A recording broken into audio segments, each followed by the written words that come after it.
안녕하세요. 투머치팍입니다. 7월 13일 화요일까지 주식장이 모두 끝났습니다. 오늘은 2차전지 배터리 관련주의 움직임이 돋보이는 흐름 보여주고 있는데요. 신규 상장주도 매우 좋은 흐름을 이어가고 있습니다. 신규 상장 예정인 SD 바이오 센서의 따상이 가능할지 같이 한번 지켜보시면 좋을 것 같습니다. 안녕하세요. 마음 많은 가치 투자를 꿈꾸는 투머치팍입니다. 먼저 영상을 보시기 전에 좋아요와 구독을 꼭 부탁드릴게요. 감사합니다. 최근에 상장한 SKI 테크놀로지와 카카오 게임즈가 매우 좋은 흐름을 보여주고 있는데요. 상대적으로 오르지 못한 교촌 FMB도 이제 올라갈 준비를 하는 것으로 파악이 되고 있습니다. 신규 상장 관련 SD 바이오 센서 코로나19 재확산세에 따라서 더욱더 기대감이 커져가고 있고요. 오늘은 특히 배터리 관련주의 흐름도 매우 좋았습니다. 첨보라든지 LNF 이렇게 핵심 기업들이 올라가는 모습 확인이 되고 있고요. 첨보 같은 경우에는 약 3, 4일 전에 가치투자 아이디어로 소개해 드렸었는데 이달에만 20% 오르면서 2차전지 전해질 쪽에서 돋보이는 흐름을 보여주고 있습니다.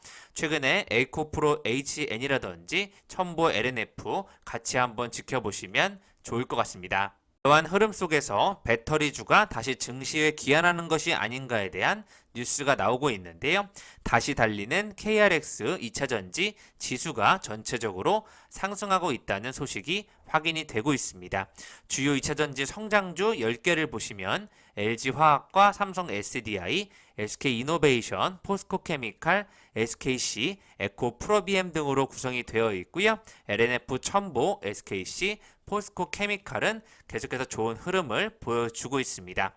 오늘의 특징주로는 또 코스모 화학이 2차전지용 양극화 물질에 대한 수혜 기대감이 불러일으킨다는 소식으로 8% 올라간 소식 나왔고요. 오늘 미래 대표 먹거리도 역시 2차전지이기 때문에 숨은 진주를 찾아라라는 내용으로 앞으로 정부가 10년간 중소형 배터리 쪽에서 모멘텀이 이어질 수 있도록 40조 이상 투자를 할 것이다라는 내용이 확인이 되고 있습니다. 따라서 증권가에서 2차전지 관련된 유망 종목들이 언급이 되고 있는데요.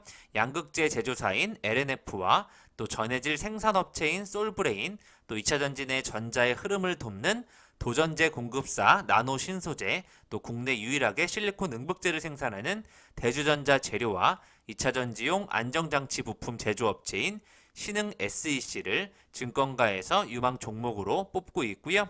또 관련 부품을 안전하게 담는 용기와 같은 부품을 만드는 상신 EDP와 핵심 부품 중 하나인 음극 마찰 용접단자를 제조하는 AFW, 또 음극 및 분리막 소재업체 PNT도 모두 주목할 만한 견해를 밝히고 있다고 보시면 좋을 것 같습니다. 중소형 쪽에서는 황산 니켈 결정화 설비를 2차전지 업체에 공급하고 있는 웰크론 한텍과 정밀화학 제조업체인 한농화성, 2차전지 보호회로를 생산하는 파워로직스까지 같이 한번 지켜보시면 좋을 것 같습니다.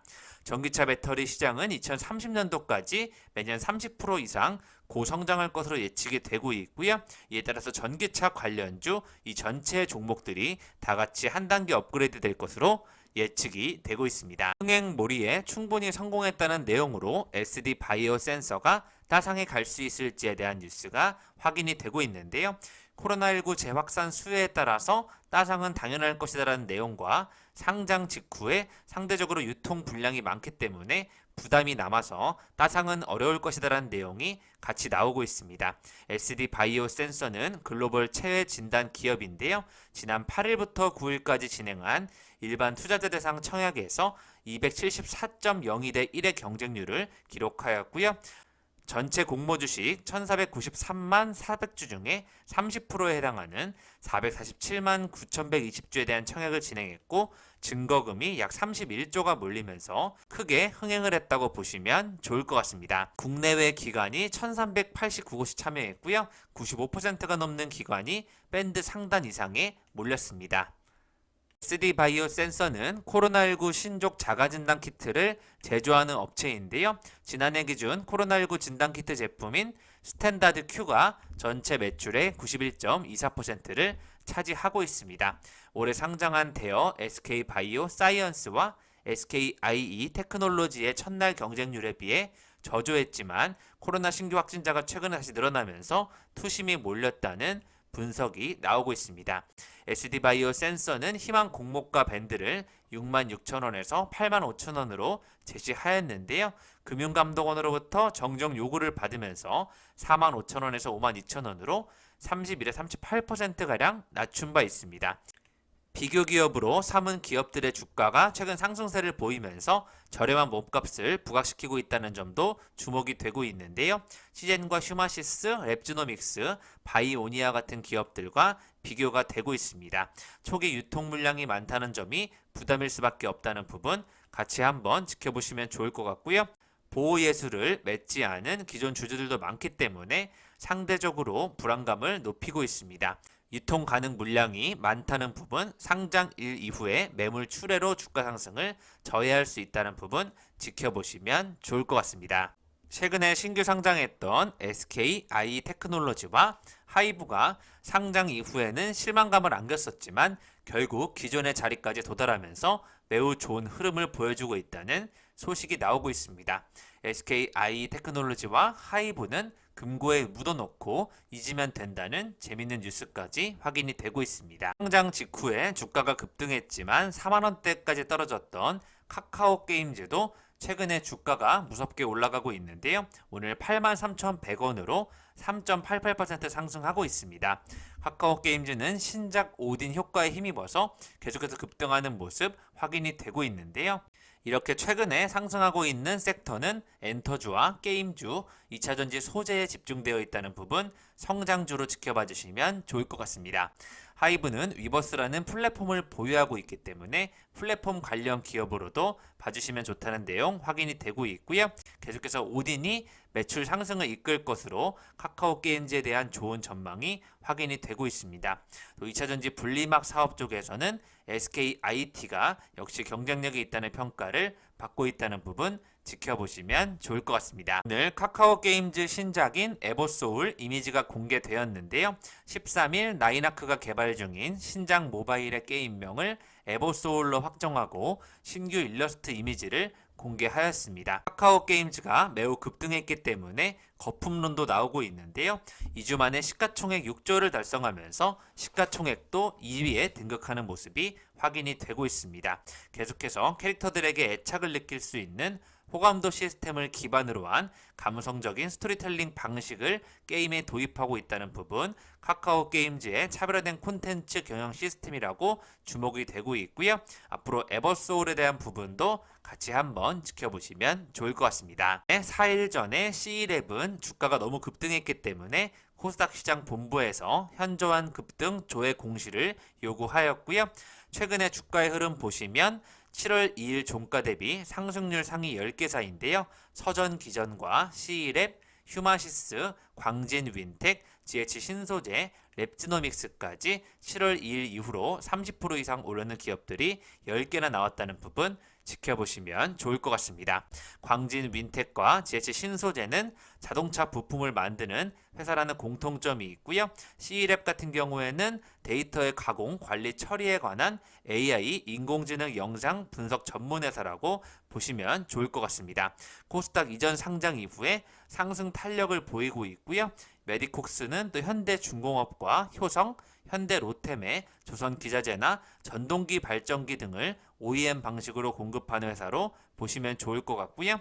뉴프렉스는 연성, 인쇄 회로기판 IT 부품을 만드는 회사라고 지켜보시면 좋을 것 같습니다. 장 마감 이후에 HLB 또 리보세라니 폐암 병용 임상 3상 결과가 좋게 나오면서 강세를 띠게 되었는데요. 내일 한번 기대가 되는 자리로 예측이 되고 있습니다. 오늘 4.29% 상승하였고요. 리보세라닙의 중국 판권을 가지고 있는 항서제약이 비소세포 폐암 1차 치료제로 개발하기 위해 진행 중인 임상 3상 결과가 성공적으로 마무리했다고 밝히면서 앞으로 기대감을 불러일으킬 것으로 예측이 되고 있고요. 계속해서 HLB는 로열티를 늘려가는 부분이 확인이 되고 있습니다.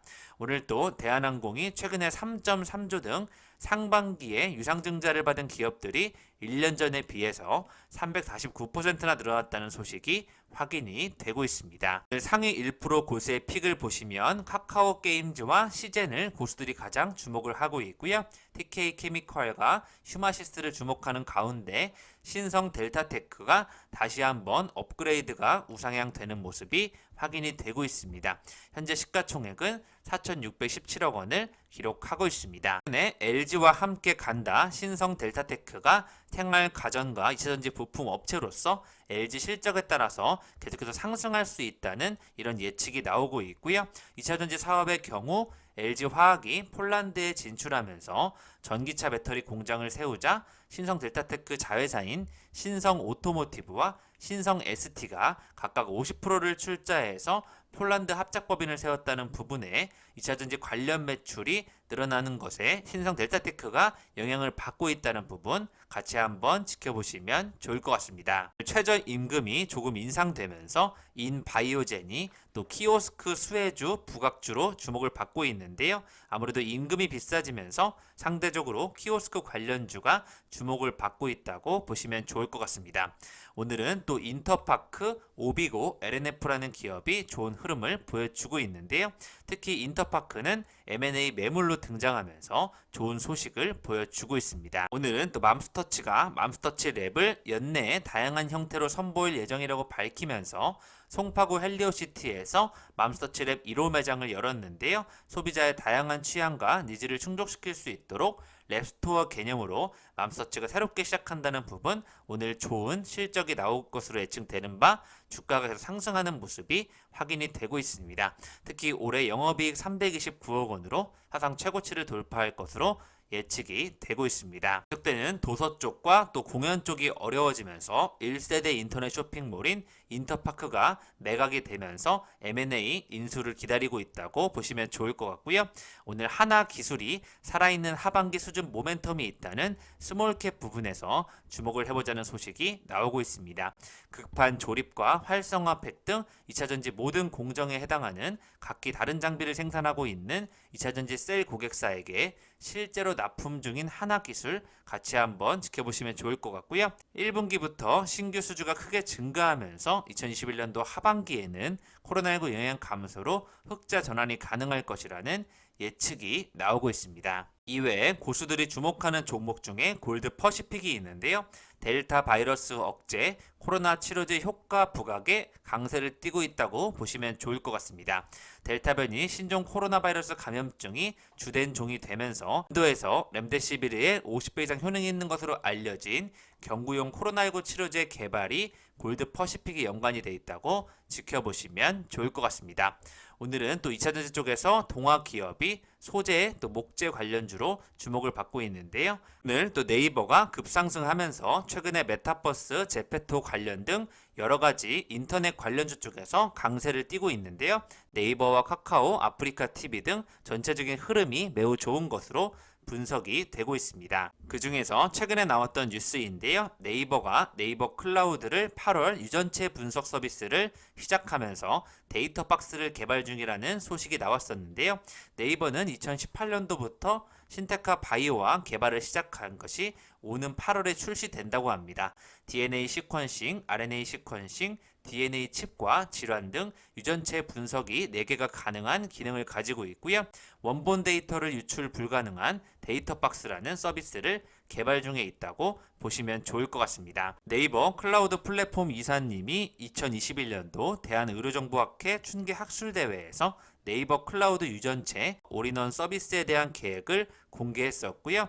변이 발굴과 같은 시퀀싱 분석, 변이 임상 분석 보고서, 질환 연구까지 하나의 클라우드에서 모두 진행할 수 있는 기술을 개발하고 있다고 보시면 좋을 것 같습니다. 네이버 클라우드가 의료 분야 사업에 집중하게 된 것은 최근 일이 아닌데요. 기업 설립 초기부터 의료 분야 적용을 염두에 두고 의료법에 맞는 보안 체계를 구축해 왔습니다. 네이버 클라우드의 주력 사업은 당연히 병원 데이터의 클라우드화라고 뽑을 수 있는데요. 실적 발표 컨퍼런스 콜에서 네이버 클라우드가 B2B 클라우드 시장을 선도하겠다는 내용으로 공공과 금융, 의료 등 산업영역 특성에 맞는 클라우드 서비스를 제공할 것이라고 강조를 하고 있습니다. 환자의 임상 데이터, 유전체 데이터, 개인 건강 기록 등 다양한 데이터를 활용해서 AI 정밀 의료를 실현하기 위한 네이버 클라우드에 대한 기대감이 커질 것으로 예측이 되고 있습니다. 최근에 국내 대기업들이 바이오 투자에 뛰어들고 있다는 소식이 나오고 있고요. 네이버는 기존에 이미 신테카 바이오와 AI 센터 등 총 4개사가 양해각서를 체결하고 계속해서 이쪽 분야에 대한 개발을 하고 있었는데요. 이제야 개인의 건강 기록에 맞는 유전체 분석을 할 수 있는 의료 시스템이 네이버 클라우드에 도입된다고 보시면 좋을 것 같습니다. 어제 주가가 많이 빠졌던 신테카 바이오에 대한 부분을 가져와 보았는데요. 신테카 바이오는 조혜경 비즈니스 총괄 사장을 영입하면서 신약 후보 물질을 임상 시험 단계로 이끌어서 상업화의 속도를 내기로 결정을 하였다는 소식이 확인이 되고 있습니다. 신약 후보 물질 발굴에 대표님은 집중하고 조혜경 사장은 후보 물질의 상업화를 수행해서 생산과 상업화를 분리해서 경영 체제를 확립하겠다는 포부를 밝히고 있고요. 조혜경 사장의 기존 임상 수행 경험과 능력에 기대를 걸고 있다고 지켜보고 있습니다. 2003년도부터 2005년도까지 한국 로슈 제약에서 임상 연구 코디네이터로 일한 바 있고요. 2006년부터 2019년도까지는 한국 BMS 제약 개발부 전무로 일하면서 의약품 개발 과정을 총괄하기도 하였습니다. 현재 성균관대학교 약학대학에서도 임상약학을 담당하고 있는데요. 신테카 바이오는 조사장의 이력과 회사가 보유한 신약 후보물질 발굴 플랫폼과 시너지가 나길 기대하는 것으로 확인이 되고 있습니다. 글로벌 산업연구 제공기업인 더 인사이트 파트너스에 따르면 헬스케어 시장에서 인공지능을 이용한 의약품 매출액이 2019년도 4조 4천억 원에서 2027년도 119조까지 늘어날 것으로 해마다 50% 증가할 것으로 예측을 하고 있는데요. 이에 따라서 헬스케어 시장에서 인공지능을 활용한 신약 후보물질 발굴이라든지 플랫폼 기술 개발을 통한 새로운 상업화에 대한 기대감이 커질 것으로 예측이 되고 있습니다. 기존의 뒷매처로 발굴한 후보물질을 임상시험 단계로 진입해서 가치를 높이고 기술 수출이나 신약 후보물질 발굴 사업까지 매출을 올릴 수 있을지 같이 한번 지켜보시면 좋을 것 같습니다. 지금까지 투머치팟과 함께 오늘의 증시를 정리해 보셨고요. SD바이오 센서의 따상에 대한 기대감을 불러일으키고 있는데요. 2차전지 관련주 쪽에서 소재 관련주들 다시 한번 지켜보시면 좋을 것 같습니다. 오늘 PNT까지 오르면서 전체적인 2차전지에 대한 흐름을 불러일으키지 않을까 예측이 되고 있고요. 인터파크와 같은 매각에 관련된 내용들 지켜보시면 좋을 것 같습니다. 이상 지금까지 마음 많은 가치 투자를 꿈꾸는 투머치 파기였고요. 영상이 마음에 드셨으면 좋아요, 구독을 부탁드리겠습니다. 감사합니다.